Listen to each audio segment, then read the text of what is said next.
नमस्कार साथियों, मैं अनीता श्रीवास्तव आपका हार्दिक अभिनंदन करती हूँ। श्रीमद् वाल्मीकि रामायण में आज का प्रसंग है सुग्रीव का हनुमान जी को वानर सेना के संग्रह के लिए दोबारा दूत भेजने की आज्ञा देना। उन दूतों से राजा की आज्ञा सुनकर समस्त वानरों का किष्किंधा के लिए प्रस्थान और दूतों का लौटकर सुग्रीव को भेंट देने के साथ ही वानरों के आगमन का समाचार सुनाना। महात्मा लक्ष्मण ने जब ऐसा कहा तब सुग्रीव अपने पास ही खड़े हुए हनुमान से यूं बोले।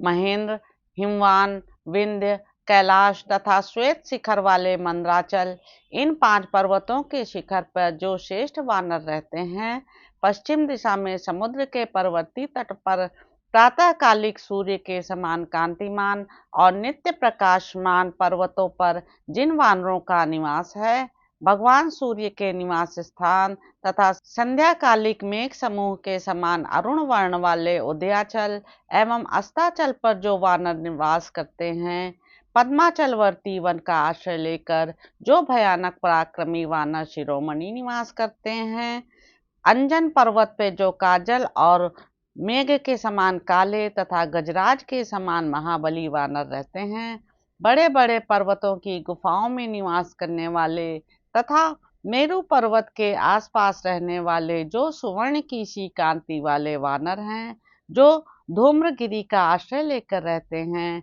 मैरेय मधु का पान करते हुए जो महारुण पर्वत पर प्रातः काल के सूर्य की भांति लाल रंग के भयानक वेगशाली वानर निवास करते हैं तथा सुगंध से परिपूर्ण एवं तपस्वियों के आश्रमों से सुशोभित बड़े बड़े रमणीय वनों और वनांतों में चारों ओर जो वानर रहते हैं, भूमंडल के उन सभी वानरों को तुम शीघ्र यहाँ ले आओ।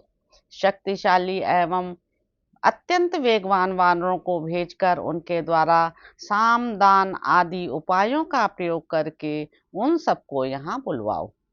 मेरी आज्ञा से पहले जो महान वेगशाली वानर भेजे गए हैं, उनको जल्दी करने के लिए प्रेरणा देने के निमित्त तुम पुनः दूसरे श्रेष्ठ वानरों को भेजो। जो वानर काम भोग में फंसे हुए हों तथा जो दीर्घ सूत्री हों, उन सभी कपीश्वरों को शीघ्र यहाँ ले आओ। जो मेरी आज्ञा से 10 दिन के भीतर यहाँ ना आ जाएं, राजाज्ञा को कलंकित करने वाले उन दुरात्मा वानरों को मार डालना चाहिए। जो मेरी आज्ञा के अधीन रहते हों, ऐसे सैकड़ों, हजारों तथा करोड़ों वानर सिंह मेरे आदेश से जाएं। जो मेघ और पर्वत के समान अपने विशाल शरीर से आकाश को आच्छादित सा कर लेते हैं, वे घोर रूपधारी श्रेष्ठ वानर मेरा आदेश मानकर यहाँ से यात्रा करें। वानरों के निवास स्थान को जानने वाले सभी वानर तीव्र गति से भूमंडल में चारों ओर जाकर मेरे आदेश से उन स्थानों के संपूर्ण वानर गणों को तुरंत यहाँ ले आवें। वानर राज सुग्रीव की बात सुनकर वायुपुत्र हनुमान जी ने संपूर्ण दिशाओं में बहुत से पराक्रमी वानरों को भेजा। राजा की आज्ञा पाकर वे सब वानर तत्काल आकाश में पक्षियों और नक्षत्रों के मार्ग से चल दिए। उन वानरों ने समुद्रों के किनारे, पर्वतों पर, वनों में और सरोवरों के तट पर रहने वाले समस्त वानरों को श्री रामचंद्र जी का कार्य करने के लिए चलने को कहा। अपने सम्राट सुग्रीव का जो मृत्यु एवं काल के समान भयानक दंड देने वाले थे, आदेश सुनकर वे सभी वानर उनके भय से थर्रा उठे और तुरंत ही किष्किंधा की ओर प्रस्थित हुए। तदंतर कज्जलगिरी से काजल के ही समान काले और महान बलवान 3 करोड़ वानर उस स्थान पर जाने के लिए निकले जहां श्री रघुनाथ जी विराजमान थे। जहां सूर्यदेव अस्त होते हैं, उन श्रेष्ठ पर्वत पर रहने वाले 10 करोड़ वानर, जिनकी कांति तपाए हुए सुवर्ण के समान थी, वहां से किष्किंधा के लिए चल पड़े। कैलाश के शिखरों से सिंह के अयाल की सी श्वेत कांति वाले 10 अरब वानर आए। जो हिमालय पर रहकर फल मूल से जीवन निर्वाह करते थे, वे वानर 1 नील की संख्या में वहां आए। विंध्याचल पर्वत से मंगल के समान लाल रंग वाले भयानक पराक्रमी भयंकर रूपधारी वानरों की 10 अरब सेना बड़े वेग से किष्किंधा में आई।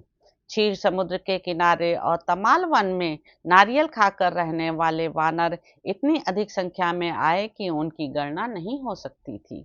वनों से, गुफाओं से और नदियों के किनारों से असंख्य महाबली वानर एकत्र हुए। वानरों की वह सारी सेना सूर्य देव को पीती हुई सी आई। जो वानर समस्त वानरों को शीघ्र आने के लिए प्रेरित करने के निमित्त किष्किंधा से दोबारा भेजे गए थे, उन वीरों ने हिमालय पर्वत पर उस प्रसिद्ध विशाल वृक्ष को देखा।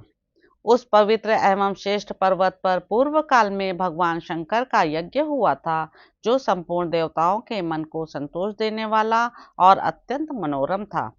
उस पर्वत पर खीर आदि अन्न से घृत आदि का स्राव हुआ था। उससे यहाँ अमृत के समान स्वादिष्ट फल और मूल उत्पन्न हुए थे। उन फलों को उन वानरों ने देखा।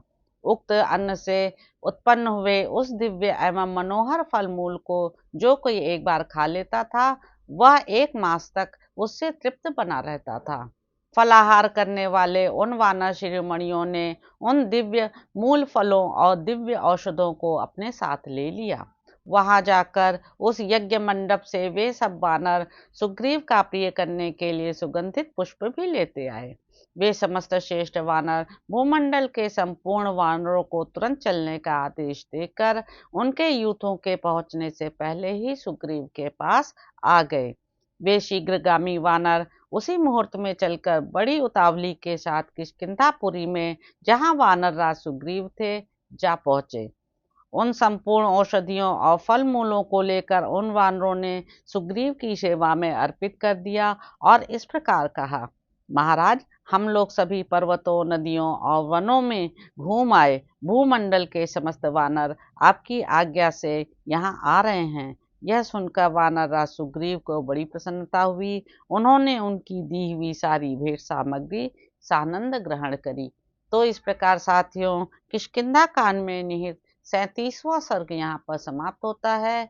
आशा है आपको यह अच्छा लग रहा होगा। मेरे YouTube चैनल संवाद विद अनीता को लाइक करें, शेयर करें, सब्सक्राइब करें। धन्यवाद साथियों।